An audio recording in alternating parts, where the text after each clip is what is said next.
I was 8 years of age. My mother contracted polio. Our preacher came to see us, and it was not a good visit. And he said, I just wanted to come pray with you, which was polite. And then he said, the church does not want you to come back.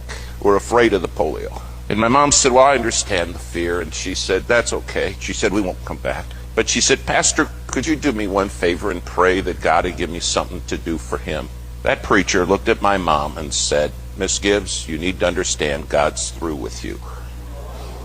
My mom turned to that preacher and she said, you're wrong. She said, I'm extremely damaged goods, but God loves to use extremely damaged goods.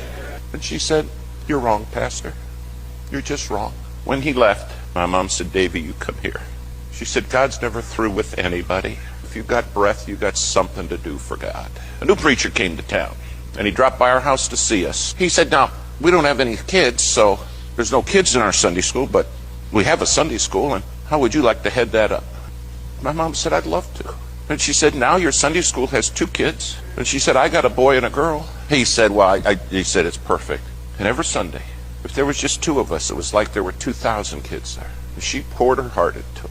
Pretty soon, people wanted to see this lady that talked to kids that's strapped in a wheelchair. And the Sunday school started to grow a little bit. And one day, my mom said, you know, we got to do something to bring more kids. There's a big bus company uptown. And she said, let's go up there and have them give us a bus so we can bring some kids to Sunday school. I said, Mom, I don't think they give them away. I don't think so. And she said, do you not understand? Ask, and you shall receive.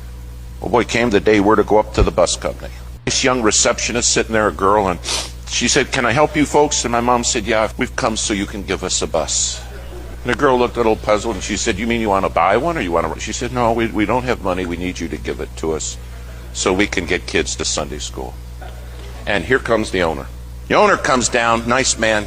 He says, lady, I understand you want me to give you a bus, and I'm not going to do it. And he said, there's something tearing me up inside, and that's why I'm here. My mom said, well, can I tell you one thing? He said, sure, go ahead. She said, one day when you stand before God, he's going to be awfully upset with you if you don't give me a bus. That owner looked at my mom and he said, I got a question. If I give you a bus, who'd drive it? He said, you. And my mom looked at him and she said, I never thought of that. She said, I need for you to give me a bus and a driver. That man looked at my mom and he said, lady, he said, something's just tearing me up. He said, here's the deal. I'm going to give you 1 bus, 1 driver, 1 Sunday. 1 and only 1. And I stood there and I thought, I don't believe this. She got a bus and a driver. My mom said, oh.